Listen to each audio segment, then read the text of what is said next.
Latvia Weekly, your independent guide to the news in Latvia, with your hosts Otto Talbuns and Joe Horgan. Good afternoon or good evening, everyone.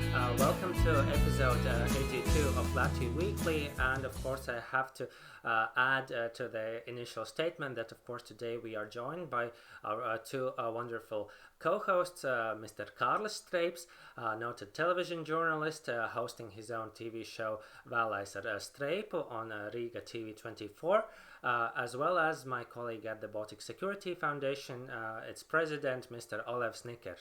Welcome to you both, and tell me, how was your week this time?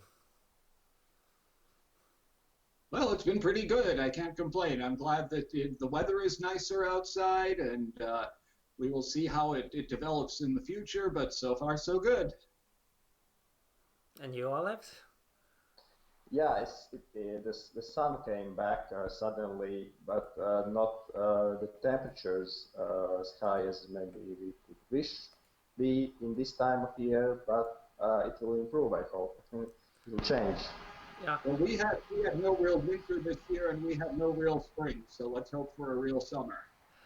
Exactly, and it seems that both of your hopes and also my hope could be right, as the week in future, at least weather-wise, is promising us plus 30 degrees, and that is certainly very encouraging, especially in a country where we do not have sun so much as in other countries, and the warm weather is certainly something that most of people in here are usually seeking. Even though we also know the common Latvian wisdom that the weather can never be good enough. Should it be the winter that is non-existent this year, or should it be the summer where you would have the Midsummer Festival and you would usually have rain at this time? But of course, there are some more important issues than just the weather to discuss this week, and quite a number of domestic topics that we will try to cover in this episode 82 of Latvia Weekly. So let me start with a very eye-catching title that I think my colleagues will also have something to say about. That is the announcement of additional 600 million euros that are to be shared between the ministries, for most part in dealing with the consequences of the pandemic, and also trying to keep up the economy and trying to keep up the government systems at this time, as many unplanned expenses have been in many sectors of different ministries and different ways that the government needs to be provided. So it seems that it will also complement those measures that have been agreed on the European level, although we are yet to see what exactly will be the form of those.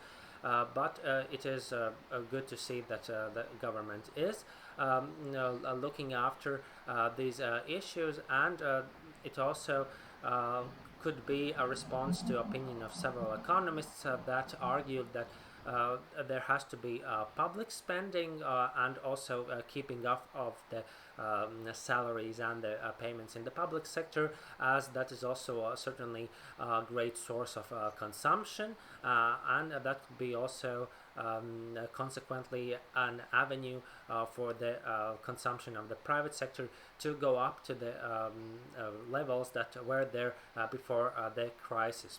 So what are your thoughts on this? Absolutely.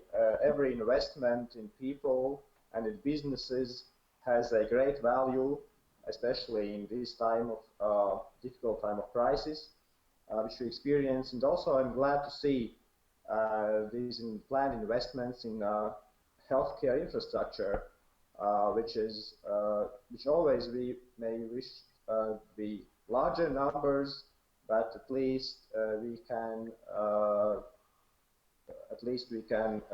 Expect some improvements, which should be very valuable for the healthcare system in Latvia.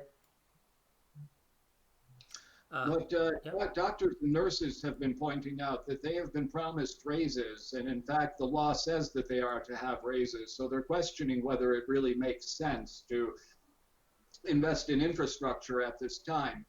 The main thing to me is it's interesting to watch how governments all over the world are turning into socialist governments right now in terms of redistribution of wealth through the government as opposed through private business. In America, they're spending trillions and trillions and trillions of dollars on this, and sooner or later that money will have to be paid back, and that's massive government debt. Well, yes, I think in the case of United States, of course, you have a different set of rules, especially as the U.S. government is able, let's say, to print out more money or be more free in the way how it, for example, creates its national debt. As of course in the case of Latvia and in the case of the European states, that is regulated by the common EU rules, which we have to also note have been relaxed at least for the time of the crisis. So we will see how what the fiscal effect of these measures will be in the long term. And one other effect that we will see a little bit postponed will be the designing of the tax reform that has been a lingering issue of the current government, and something that we have previously discussed as possibly being the deal breaker for the unity of this coalition.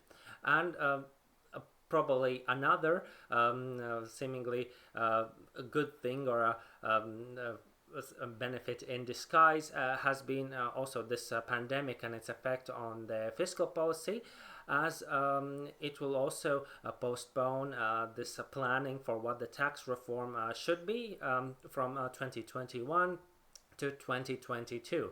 And first look, they are going to put on the tax breaks that are there, and that is something that also the Fiscal Discipline Council has been arguing for, as currently there are the total value of the existing tax breaks that we have, meaning different kinds of exemptions from the regular system of tax, amounts to over 2 billion euros, which means that if you would revise at least half of them, that would certainly bring in additional income for the government, and also will be helpful both to decrease our national debt and also to cover some of the sectors that would demand more money, as Kārlis rightly mentioned, it being the medical sector, and also would help in additional measures as mentioned by Olevs.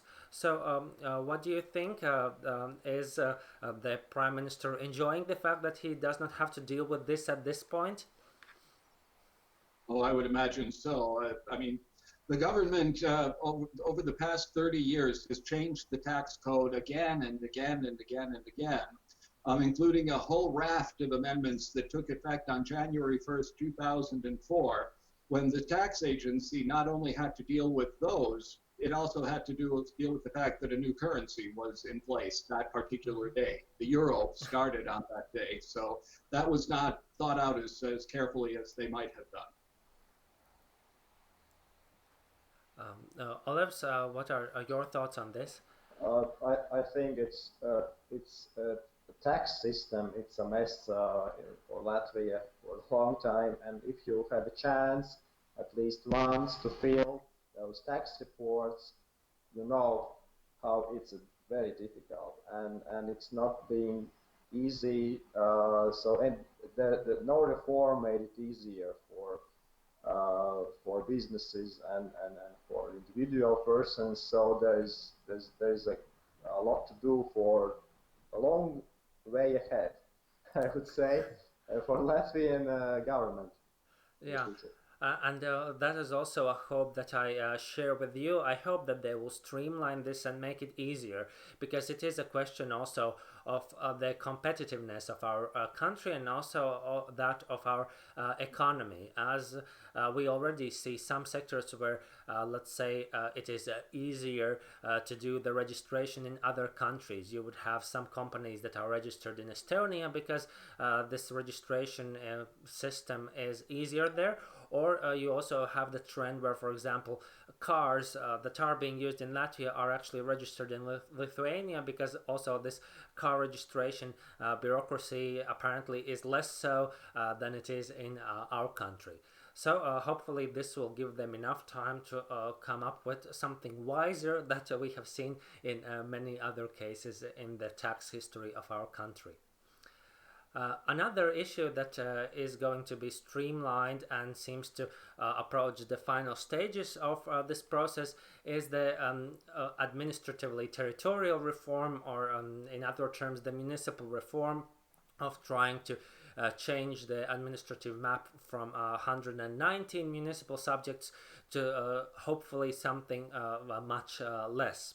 And the specific law in question is on the way to be finalized. The parliament is going through the legislative proposals and the proposed amendments to it, and already 2/3 of these have been reviewed. One visible change that we can also report this time, in addition to fixating the 10 cities of the how was it, the state cities, or the cities of the state now they are. Yeah. And so they've fixed the number 10 back again. And now it seems that we will have 5 new cities, so not as in cities of the state, but some previous parishes that will be upgraded to a city status, taking into account the trend of suburbanization and the movement of people that have made these former parishes more populated than some existing cities. Do you think that there are any major obstacles to the administrative territorial reform to go through until the next municipal election? Because it seems that there have been some court cases. There was this issue about the Chile poll that on the one hand the minister was found acting wrong in trying to prevent it, and at the same time the municipality was found wrong in their action to try to word it as a referendum. So there are a number of these sort of setbacks, but it seems to go well in the parliamentary process. I think it's quite normal, and we can understand why there are municipalities, those administrative machines which are fighting against reforms because they are not interested in merging these administrations into a bigger ones.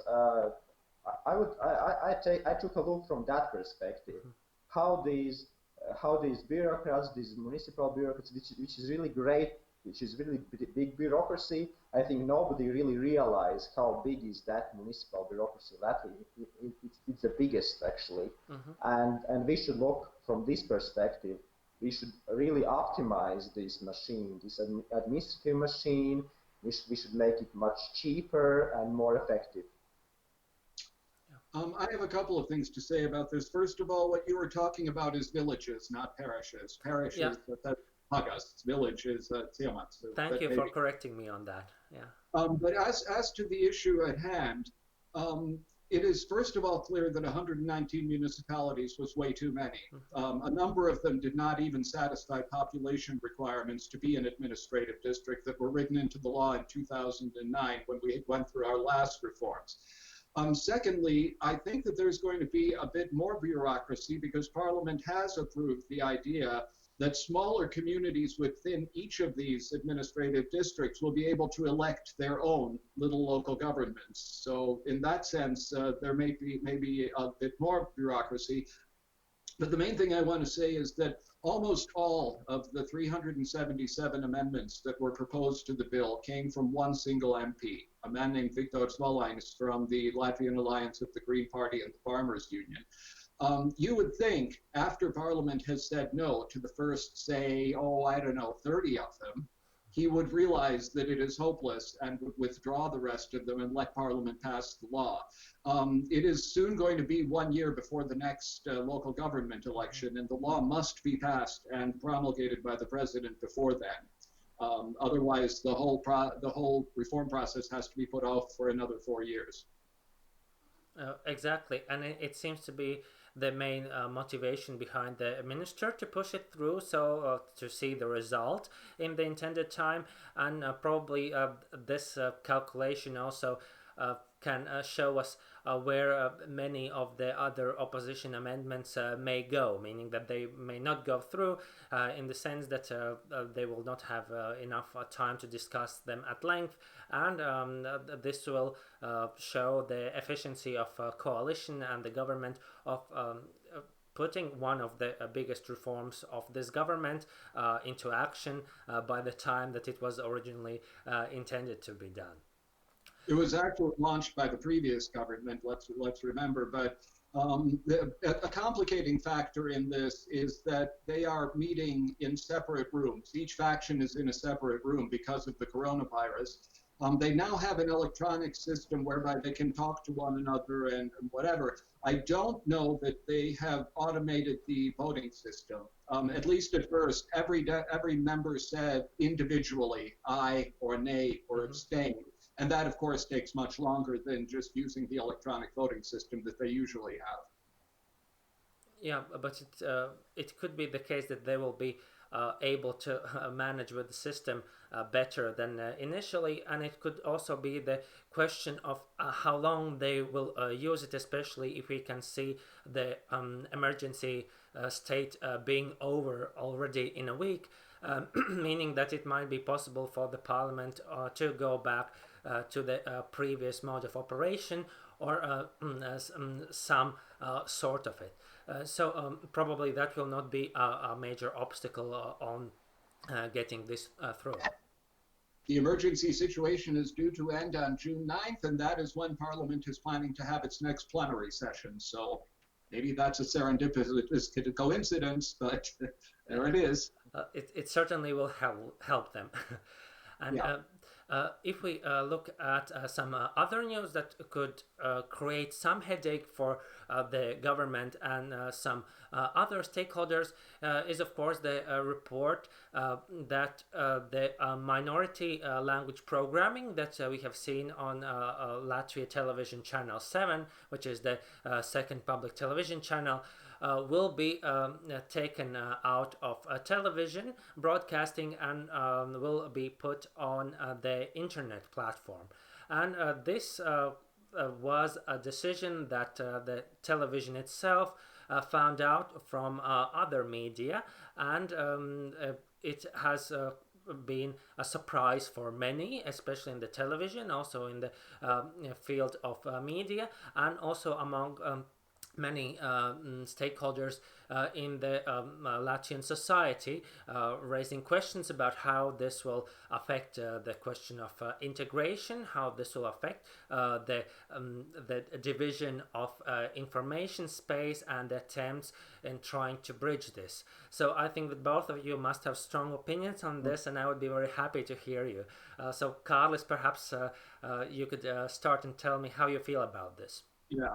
The announcement came from one specific member of the National Radio and Television Council, Olevs, and what we are talking about here is programming in Russian, not all minority languages. And I would say two things. First of all, that is a terrible mistake because the Russian-speaking population of Latvia already gets way too much of its television information from Russia's propaganda channels, which are fairly freely broadcast here in Latvia. To the extent, I don't know how many of them watched the programming on Latvian Public Television 7, but some surely did. And not all of them will have internet connections, and not all of them will be able to watch it on the internet, even if they wanted to. But the other thing is, I have thought since the very beginning that the National Radio and Television Council is a completely nonsensical piece of business. First of all, its members are voted in by Parliament, which means that it is automatically a politicized institution. And second, it doesn't do anything that could not be done by government ministries. It's responsible for the assignment of frequencies. That can be done by the Ministry of Transportation, which has the Electronic Communications Department, and it oversees content, which could easily be done by the Ministry of Culture, which has its own media department. It is a costly piece of business, and as far as I'm concerned, should be shut down. Olevs, what do you think? Absolutely. I would like to agree with Kārlis.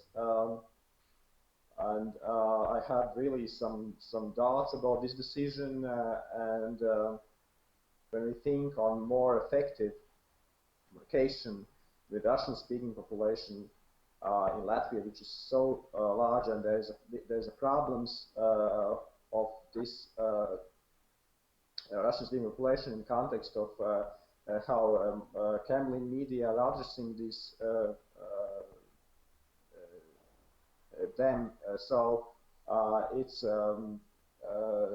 it's very. I really doubt that putting this content on the internet will really address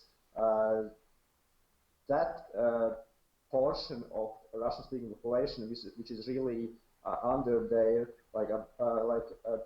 in age of more than 60 or 70, like older people, Russian-speaking people in Latvia, who really they just really will miss this only existing channel of communication, which was provided by Latvian television. So absolutely, we can't go in more wrong direction than it has been decided yet. So discussed in this way.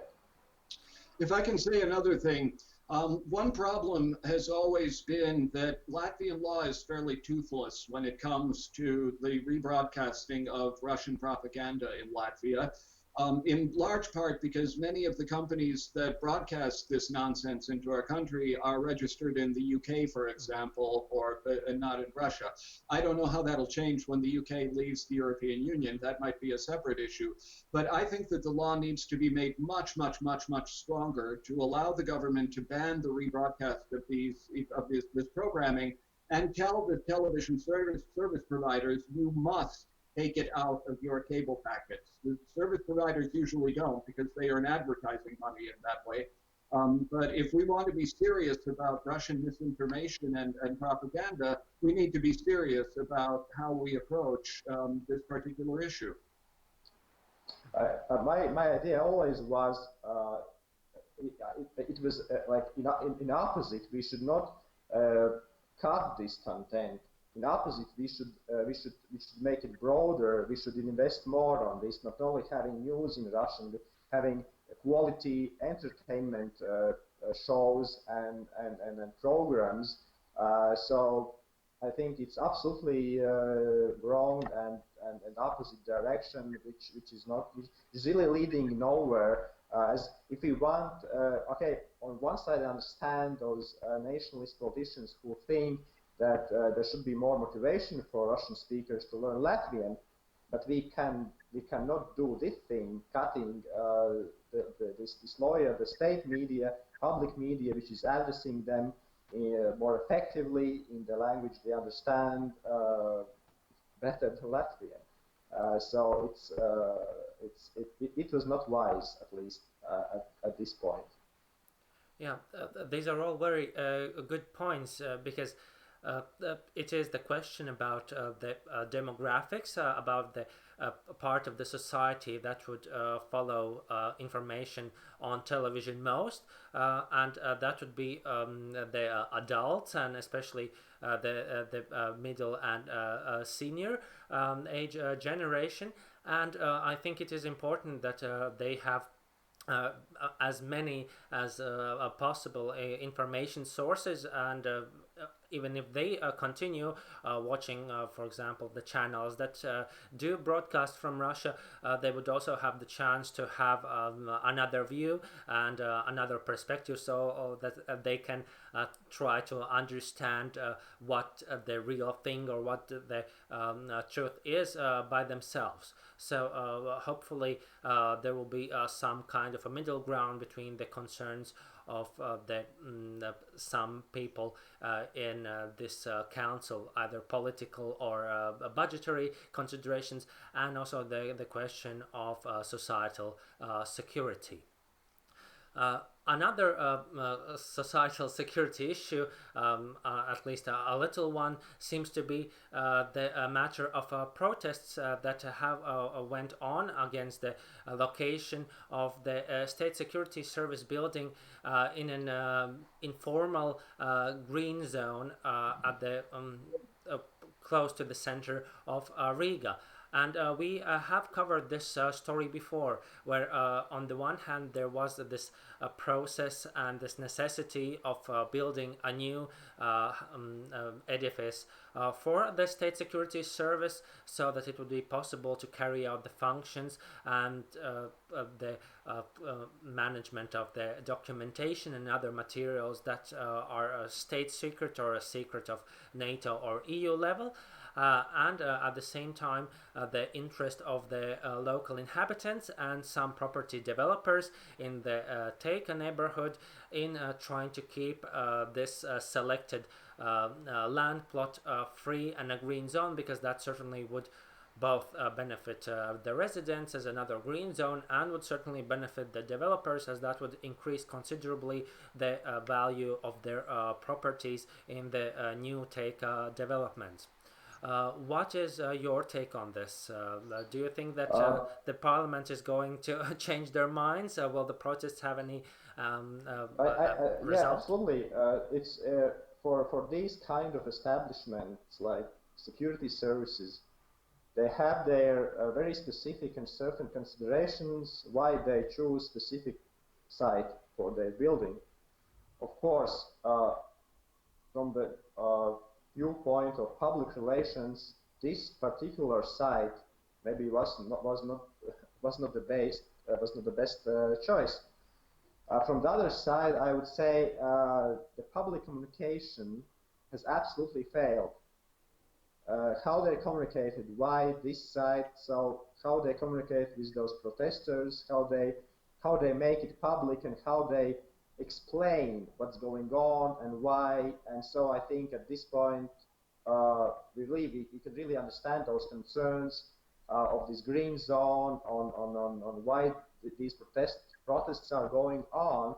But from the other side, there are different issues and things which should be taken into consideration as well. So I think at this point, legislators, government, they failed on communicating this issue effectively with public. And I think at this point, this is the main problem.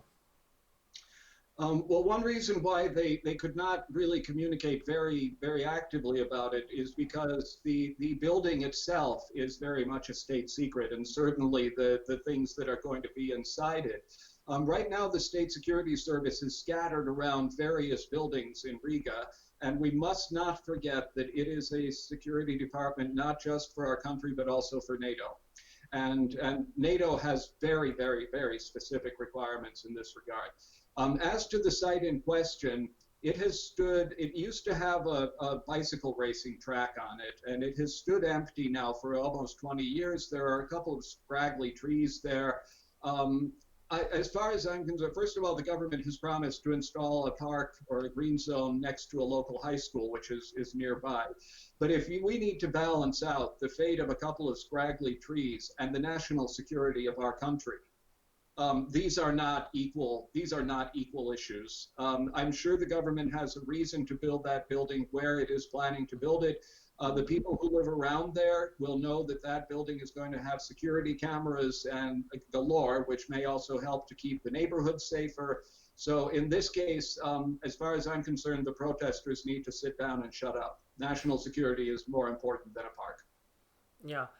Especially in a time like this, when we know what's happening around, what's happening also in our country. So not only the security challenges such as a conventional military sense, but also the disinformation and the fake news that have been used in the context of the pandemic to create new divisions in the society, and to try to make an upheaval about this. So hopefully that it will be possible to find a suitable alternative to the green zone, and I think it will also be the job of the Riga City Council to be involved to find a solution so that the national security is intact, and at the same time you would also have enough green zones for the inhabitants, which has been a general issue of the city planning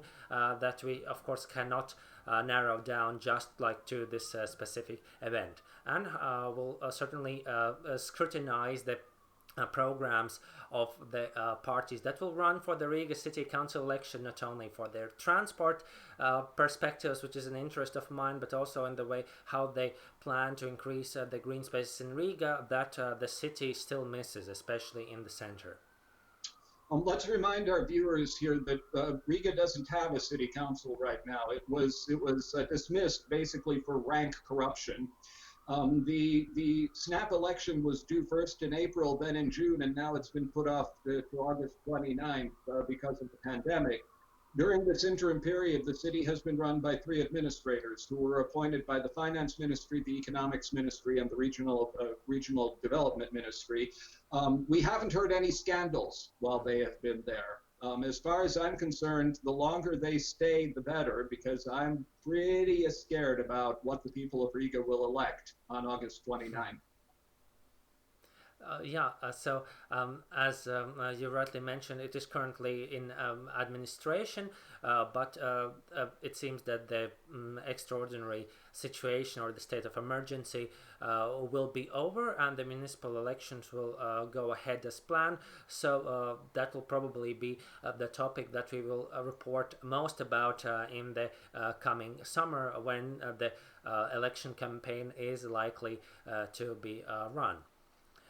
If we look at other security-related news, I have to mention the fact that a military high school will be opened in Skrunda, and the Ministry of Defense, in cooperation with the Ministry of Education, is now starting their work on this new standard of education, so that pupils after primary school would be able to go in a specialized high school that would give them training in the military and survival skills, leadership, argumentation and critical thinking, as it has been announced by the ministry. And after the high school they would have an open avenue to join the National Armed Forces, the National Guard, or some such institution should they wish. What do you think? Do we need a military high school, and would we have a benefit out of such an institution? I think it's very good development for me as a person who really worked for Ministry of Defense for nearly a long time.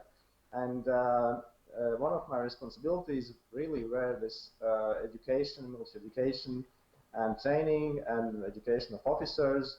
And at that time, when I worked for MOD, only students, graduates of universities were eligible to enter the higher ranks of military studying in the National Defense Academy.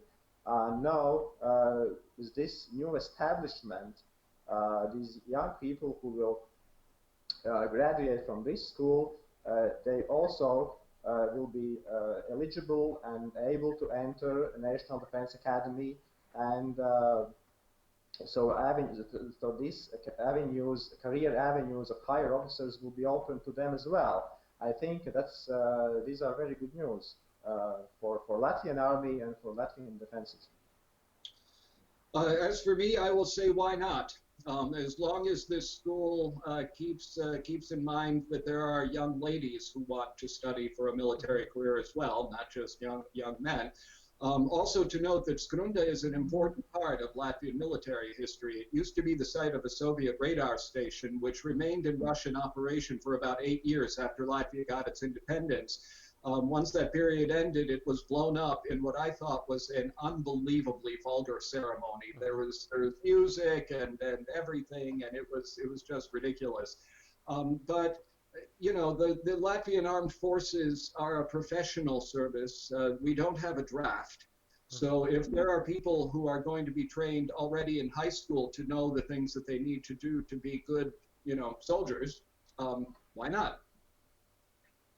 Yeah, I think it's certainly beneficial, especially that we know that the demographic situation, and specifically this demographic gap, or the lower birth rates of the early 90s, are certainly an issue not only in education, where you had to optimize the school network basically because you did not have enough pupils to make it plausible to fund that, but also the issue of the human resources, or the people that would be not only willing but also eligible to serve for our country in our military. So hopefully this will be one of the solutions to the challenge that the Ministry of Defense has outlined for many years now. This is also important in the sense of integration. Back when there was the draft, non-Latvians made up a disproportionate proportion of people who were drafted into the army, because Latvian boys knew how to evade the draft and maybe they didn't. But the army is run entirely in Latvian, in international affairs, of course, in English. But it is a place where men and women just need to get along with one another. They need to understand one another. They need to work with one another. And if that raises both the ability for non-Latvians and Latvians to work together, and particularly the patriotism of non-Latvians, that is only a good thing. Yeah, as it brings not only good education that the military provides, but also a very good behavioral education and the many standards that you have to follow there. But certainly that is also an important vehicle how to bring different people from across the country in the same place. Also, we saw that the army was active in promoting the recruitment into professional service, also as a measure in response to the increased unemployed levels that we had, so that if you have lost your job but you would be interested and willing to serve in the army, then the Chief of Defense went out with an announcement that they would be happy to accept anyone who would be eligible and willing to do that. So it's great to see the army serving not only the military role but also the societal role and bringing societal benefits to all of us. And let us mention also that the Ministry of Defense yesterday released a brochure called What to Do During a Crisis, and in order to teach everybody to have a bag with necessary things in it and this kind of thing. It speaks to the first 72 hours after a crisis, including a military crisis. I personally think that the only possible military crisis in this country would be if Vladimir Putin lost his mind to the point where he decided to try to test NATO. And in such a case, I don't think it's important what you have in your backpack during the 72 hours or any other period. That is a time for different kinds of things. Yeah, but certainly also basic survival skills and this understanding of what are the primary necessities for a situation like this is certainly a good thing to know, and perhaps also something that would be necessary, especially for the younger generation that did not have, let's say, civil defense taught at schools or universities where they when they were brought up. So they have just recently reintroduced that. So I'm happy to see that there's also development in this direction. And the brochure can be found at the portal sargs.lv, S-A-R-G-S, which means guard, sargs.lv. It is available in English. Exactly, a very good source run by the Ministry of Defense. Now, if we go from security and military to some transport news, then there are two stories that I would like to mention. One of them being that the ex-board members of Pasažieru-vilciens, which is the authority that runs the passenger trains, have been found guilty for the failed tender in 2012 when there were the competition between the Spanish and other competitors for providing the new electric trains for Latvia. This tender failed, and the court has found them guilty. And in a case similar as with Mr. Bondars and the case of Kraibanka, they have followed the same commercial law and found the ex-board members responsible in a solidary manner, which means that the 1.5 million fine will be shared between the board members. The other transport story is that the discounts have been partially reintroduced on the Riga municipal transport. So I was more skeptical than perhaps Joe was in thinking about in what timeline they might be reintroduced, or would they be reintroduced at all? But seems to it is the case that they have been, at least for senior citizens, for orphaned children, and also people who receive some kind of social assistance. And you can find like more information on Riga Satiksme, the municipal transit authority, English version of their website. Would you have any strong feelings about any of these two stories, about the failed tender ruling or the discounts in the Riga transport? Just to show two things. First of all, how very much there is corruption in the transport industry, particularly when it comes to the Riga local government. And second, how slowly the Latvian courts go. As you noted, that was in 2012. We are now in 2020, and have only now arrived at the first court ruling. So slow as molasses are Latvian courts. I'm good with discounts. Oh yeah. Me as a student, PhD student at Riga Students University, very good news. Yeah. So I think that many other students will rejoice with you as well. And we'll see what will be also the position of the next city council once it's elected, of what their policy on this will be.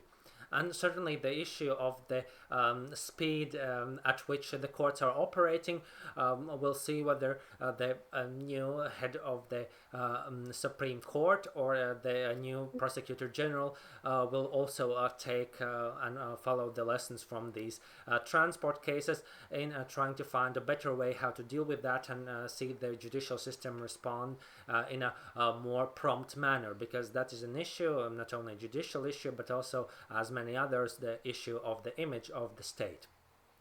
One more thing Yes. about those discounts, though.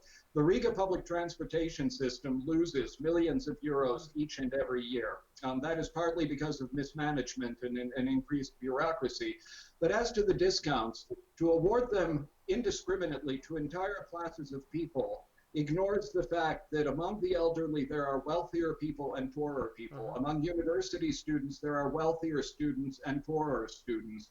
I have always thought that without some kind of means testing, these kinds of discounts are one reason why the system loses so much money each year. Yes, and that will be probably the first issue that the new city council will have to deal with. As I think the last time we covered this issue, I think the city council lost approximately 230 million per year in the expense that this system of municipal transit was giving all Riga taxpayers. So hopefully they will find a better way how to do this. And you remember those free rides when it was snow on the streets? Oh yes, so that was as well. If you own a car, but there's a lot of snow, you can take your transport registration and then use the transit for free. Also, and you still can give your technical passport of your vehicle, of your car, to another person who can ride for free, and you can still somehow to manage your car as well, somehow outside the Riga, maybe. Corruption. Yeah. Corruption. Exactly. So it seems that it was not just the case at some levels of the city council, but some of the schemes, some of the systems that they operated also motivated some of our citizens to do the same.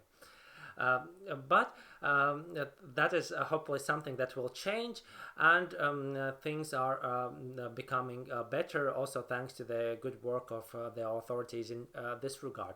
I think that we have now covered enough of the domestic stories, and now I will give floor to the president of the Baltic Security Foundation, Olevs, to tell us what's happening on the international scene. Yeah, we had some good news. Oh, that's first, nice. I would like to start, that beginning from this Wednesday, if you arrive at Latvia from the most European countries, and it will be no longer required to observe self-isolation for those 14 days. Government of Latvia has decided that only people who enter Latvia from the countries published on the website of the Center for Disease Control and Prevention, where number of COVID-19 cases per 100,000 inhabitants does not exceed 15 persons for 14 days period respectively. So in the countries where these cases are more than 15, you still must undergo self-isolation if you are coming from these countries. So currently these countries are Sweden, UK, Portugal, Belgium, Malta, Ireland, and Spain.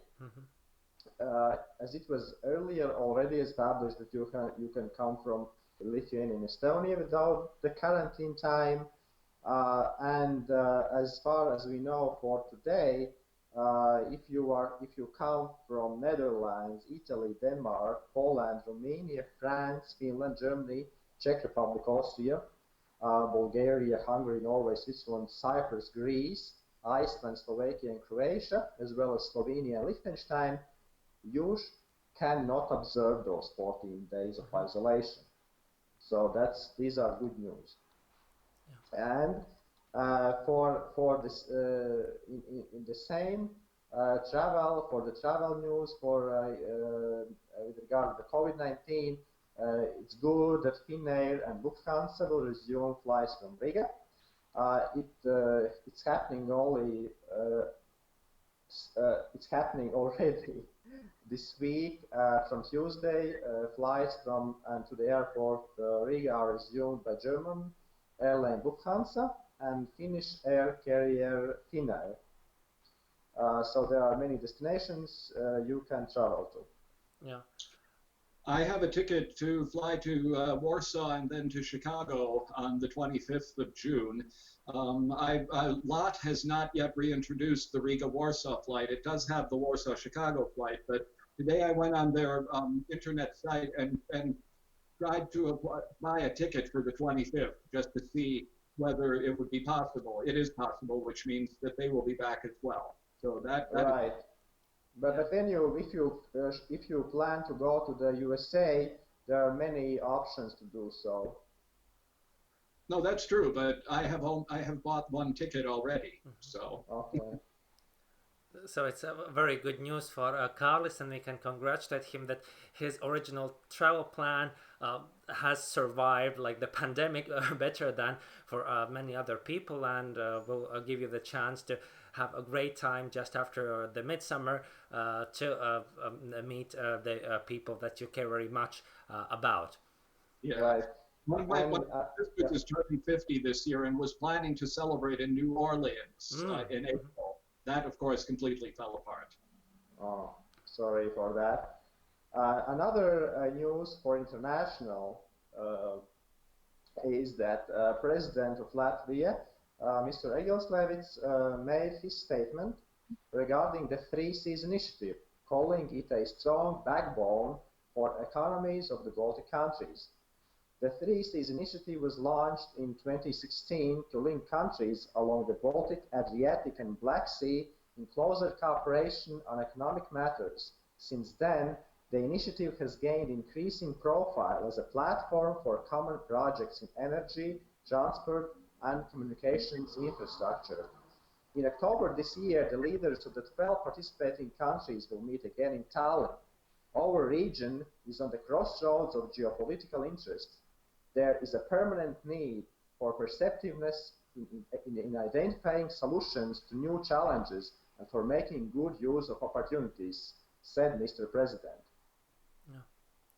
I think it is a very good signal to this initiative that also you have not only the European interest but also the American interest, and this could be a very formidable alternative to such overtures as the Riga, as the China One Road and Belt initiative. That, of course, we have seen China trying to approach the Central and Eastern European countries, also the Northern European countries, in establishing these links between Europe and the PRC. So this is an alternative and probably will provide additional investment, which in the case of Latvia I think would be most important in the field of energy. What do you think? Yeah, absolutely. I mean, alternatives to Russian energy resources are always important, and Latvia has not done very well in diversifying its sources. And in Western Europe, you have the southern pipeline that is being installed basically to avoid Ukraine and skip payments to Ukraine, which is supported, for example, by Germany because its former Chancellor Gerhard Schroeder. Schroeder, yeah, if I may say so, hoard himself out to Gazprom after he stopped being chancellor. Yes, so this possibility to get these well-cushioned jobs was also an instrument of influence that we saw some major countries using very effectively, also as in the cases you mentioned. So hopefully this initiative, the 3Cs initiative, will help to balance this out. Absolutely, and as far as it comes for economic ties for Latvia, there has been an idea by the Latvian Investment and Development Agency in consultations with businesses and organizations.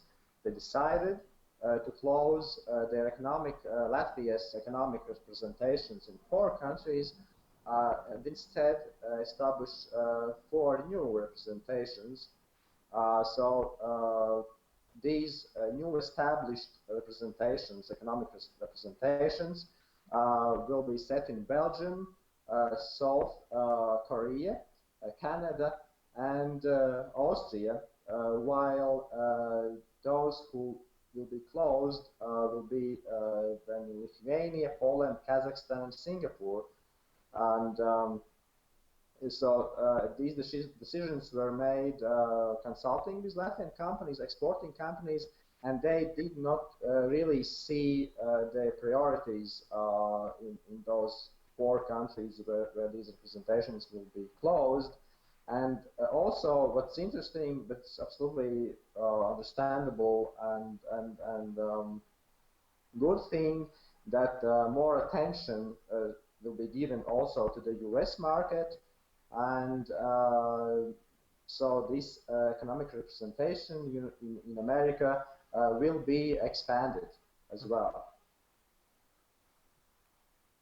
Of course, Europe is very, very, very eagerly waiting for the term in office of the current president to end, because he's putting tariffs on. He's behaving erratically in terms of international relations. So that's probably a discussion. I mean, Latvia can open its office there or expand its office there, but a normal return to discussions about the economic relationship between the European Union and the United States will have to wait until after the November election.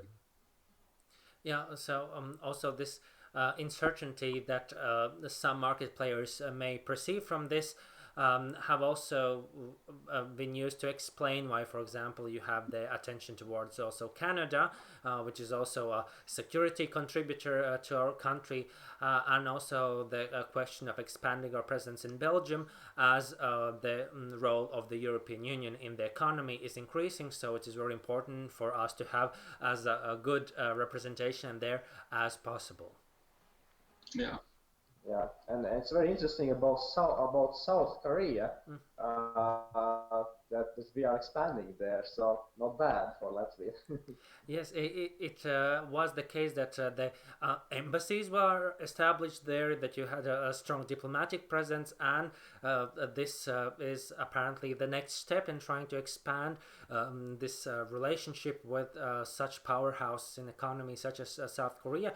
Where I also know some people from Latvia who have been involved in the ICT industries and using their capacity and brain power, and the very, very strong economic networks that these East Asian tigers have. Good. So, Kārlis? No, I just said good. Yeah, and there is something that we should know about person Latvian who earns who is doing pretty well economically. Oh. So the question is, how much does earn Mr. Porzingis? So Quite a lot, I would assume. Absolutely. So the business magazine Forbes has recently published the top 100 of the world's most profitable athletes. And guess what? Kristaps Porzingis is ranking in 78th place. He has this position, this quite very high position in this ranking. And so he's 20 years old, and so he is by far the most generously paid athlete from the Baltic states, with the largest contract in the history of the Dallas Club. He has signed a maximum 5-year agreement for nearly $160 million, which is almost 140 million euros. Previously, the largest contract in the history of Latvian sports belonged to the NBA basketball player Andris Biedriņš, but his contract was kind of $100 million less worth. So, congratulations to Mr. Porzingis. Yes, and the NBA is currently discussing how to relaunch its season. Baseball is doing the same thing. Apparently, the idea is that all of the remaining games will be played in one specific city and one specific arena without an audience present, just the various teams. Yeah. And hopefully they are able to do so, because I think it is pleasure for all of us to see Latvian athletes doing so well on the global stage. And I think it is also a good indication to any talent scout in any country that if you're looking for someone for the international sports or for some professional team, Latvia is a good place to start your investigation or where to put your first look at. As I know that some time ago I did the calculation that per million inhabitants, Latvia has more Olympic sports medals than such countries as even the United States or Russia. So I think that is a good indication that we have a lot of talent here, and I'm very happy to see that despite some challenges that Mr. Porzingis had on his way, he has came out at the top, and I'm happy to see him stay there. So that's certainly very, very good news for our country. Yes, absolutely. Yeah. True. A better thing to say is people who are cultural scouts need to come here, because they are more likely to find excellent singers, including opera singers and musicians, than they are to find truly international class athletes. Well, that is true, and I think I did an article once about public diplomacy of Latvia, and I covered in my argumentation the fact that it is indeed more difficult with the sports field, not only like to find and train this talent, but also you would have many challenges in the sports life that you wouldn't have in the musical life. For example, the possible health issues, or perhaps like some trauma coming out of a very rough game. So it is indeed more challenging to keep up your sports talent than it is for the musical one. But I'm happy that in the case of Latvia, we do have both. Yeah. And if we now go further, and thank you, Olevs, for preparing the international news, I would like to look at this week in history that is probably not directly connected with Latvia, but in its development had a very strong role in the way how we got back our independence. And that is, of course, the establishment of CNN on June 1, 1980. So it's 40 years since the CNN network was established, which was the first one that provided the 24/7 news cycle that later on several other channels followed on. And what is important for Latvia is that this format and also this channel, among the others, were very instrumental in, especially in 1991, when we had the barricades at the Old Town, in reporting what is happening in Latvia. And also it had a very important role in pressuring Mikhail Gorbachev not to use further force against our independence movement.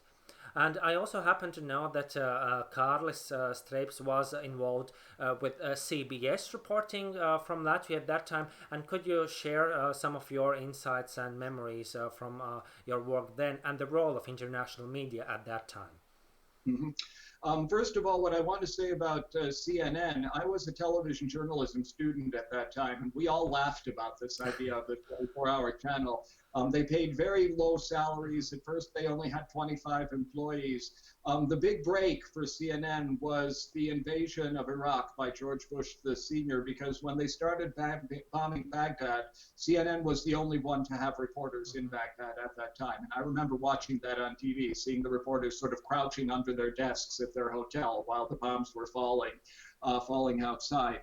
The CBS reporter who was here partly to report, but also because he found himself a girlfriend here in Latvia, and he wanted to spend more time here.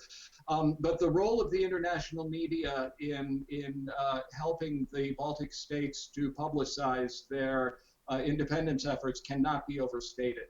One thing that we need to remember is that almost without exception, the reporters who came to Latvia to do their reporting were based in Moscow. Which meant that they had a slightly different focus than they would have if they had come, say, from London or Washington or New York. But certainly the Kremlin was very well aware of this. Some of its really angry military attacks were timed to coincide with other international events that might take the focus off of that.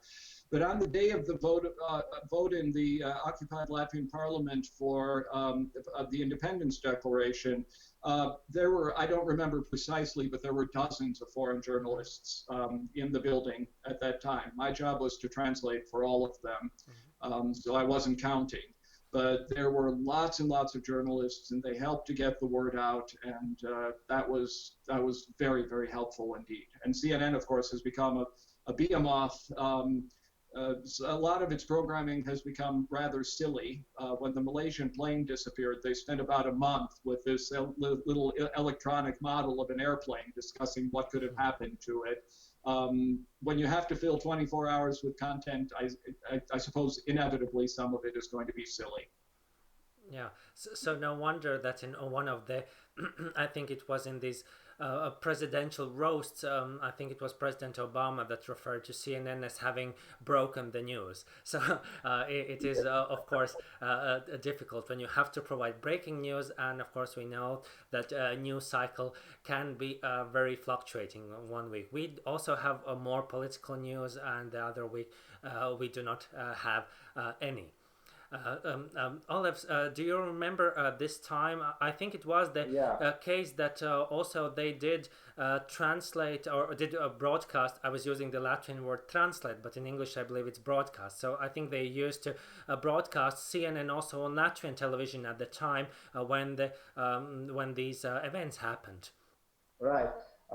The feeling at that period of time was kind of really very strong feeling of feeling very safe if really CNN is bringing these issues really so very seriously and really addressing these problems and everybody understood that the first person really who is really and watching and the first person in the USSR was Mr. Gorbachev, and he was very concerned of what America, what Western countries are thinking on how he is doing. So it was a very, very influential media channel at these times. I think really helped us to succeed and helped to Soviet Union to collapse. So that was already feeling at that time. We realized that's happening, and that happened really using through this very powerful instrument of media of CNN channel, news channel. I will put in a plug for my own profession by noting that CNN probably didn't know that it was being rebroadcast on Latvian television at that time, but that I suppose can be forgiven.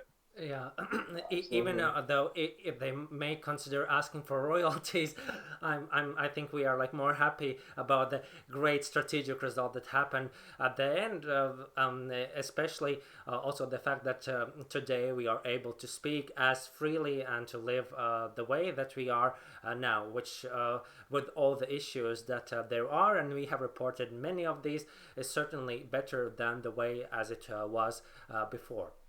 And so on this very happy note, I think that we can conclude the episode 82 of Latvia Weekly, and I think that we can all recommend our listeners and viewers to enjoy the very good time that is approaching during the day, perhaps to go out for a run as Olevs does, and during the evening, of course, enjoy the late show of Kārlis Streips, so Vēlais ar Streipu on Riga TV 24. So thank you very much for being us.